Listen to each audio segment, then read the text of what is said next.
How's it going, everyone? Rachel West here, joined by Rays beat reporter Marc Topkin.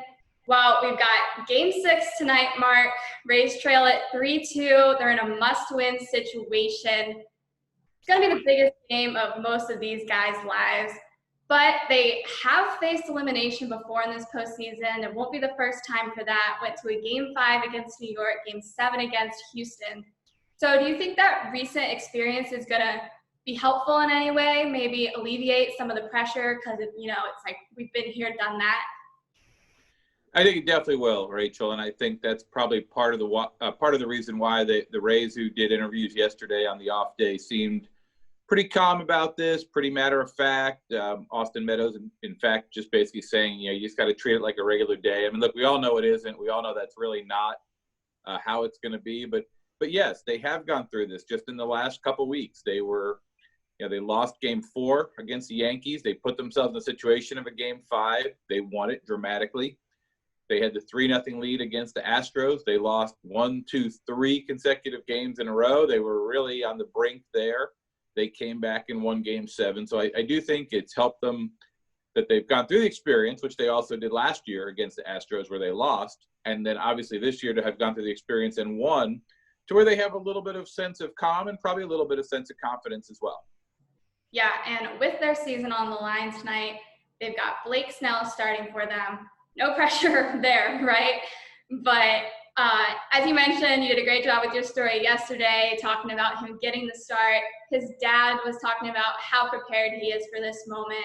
And even though he's never pitched in a game with this high of stakes before, and there have been some inconsistencies throughout the season, pitching coach Kyle Snyder is still fully convinced he's going to be able to get them to a Game 7, saying Game 2 this series when he pitched was the best he's seen him throw all year. So even though he has had some inconsistencies, do you think maybe he's just peaking at the perfect time for the Rays right now?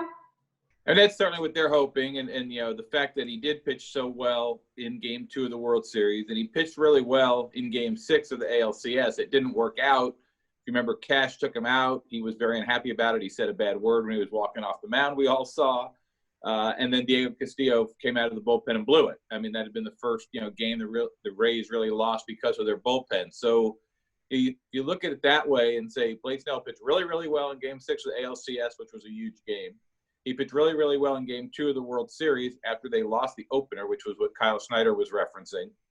And now, they do feel like he is, look, Charlie Morton's the guy we're all going to talk about if the Rays do win tonight, that he's the right guy for Game 7. But I think there's just as much of a narrative that Blake Snell is the right guy for Game 6.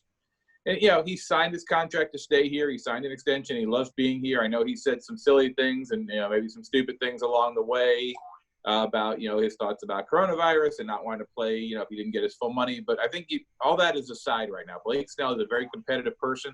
I think the opportunity to get out there and pitch the Rays into what he hopes is a Game 7 is a pretty strong driving force for him. Yeah, no doubt they'll be hoping for more of the same from Game 2 out of him tonight. And now going to the managerial side of things, Kevin Cash has come out and said he's going to be very aggressive with the bullpen. He was talking about maybe making some lineup changes. And because tonight there's no tomorrow maybe. You got to manage it differently, obviously. So with that mentality, it doesn't make things any easier probably, but how do you think his mindset changes going into tonight, knowing we'll worry about tomorrow, just got to get through today? Yeah, it's an interesting, there's a whole bunch of cliches in there, and there is no tomorrow, but if they lose, but there is a tomorrow if they win. So he has to manage like there's no tomorrow, but also keep in mind that there is a tomorrow. So there's all kinds of things. It's a very tough game to manage, because you can't not use any weapon that you think is going to help you win the game tonight. And if that means that at the end of the night on the bus ride back to the hotel, you got to figure out, we don't have anyone to pitch tomorrow. I think you worry about that on the bus ride back to the hotel tonight, because the goal is to win this game. If that means, pulling Blake Snell early if they have a lead and putting it in the hands of the big three out of the bullpen, Fairbanks, Castillo, and Anderson, I think you could see him do that. He kind of alluded to that yesterday. On the other hand, if they have a healthy lead, if they're up 3, 4, 5 runs, maybe he lets Blake Snell go for a while, trying to save all those relievers, knowing he'd need him tomorrow. I mean, I think the toughest decision Kevin Cash could have tonight would be, If he pulls Snell early, he uses all the big relievers, and he still has a couple innings to cover if he would go to Charlie Morton or not, because that's the guy that you want to save to pitch tomorrow. And if you have a lead, you think you're going to have that. But if that lead starts getting frittered away, that would be the tough call, is whether you pitch Charlie Morton out of the bullpen tonight or not. As far as position players, you know, he did allude to shaking up the lineup a little bit. He made a reference to putting Yandy Diaz in there. The Dodgers tonight are a little bit of a puzzle. They're starting a right-hander, Tony Gonsolin. They're saying he's not an opener. He's a starter. They also kind of said that in game 2, and he pitched 1 in the 3rd inning. So I think Cash has to build a lineup that could handle the Dodgers switching from righties to lefties in kind of a bullpen day. They're going to kind of be the Rays against the Rays tonight. We saw it didn't work for the Yankees. It didn't work in game 2 for the Dodgers, but I think they're going to try it again tonight. Yeah, well, if anyone can handle this type of situation, it's definitely AL Manager of the Year, Kevin Cash. So hopefully he is on the bus home tonight trying to figure out plans for tomorrow. And hopefully this isn't going to be the last time we're talking before a game, Mark, because that would be sad. But it is the highlight of my day every day, Rachel, just so you know that. That's a true honor, because I know you absolutely mean that. But we'll see what they can do tonight. And like I said, hopefully we're talking again tomorrow.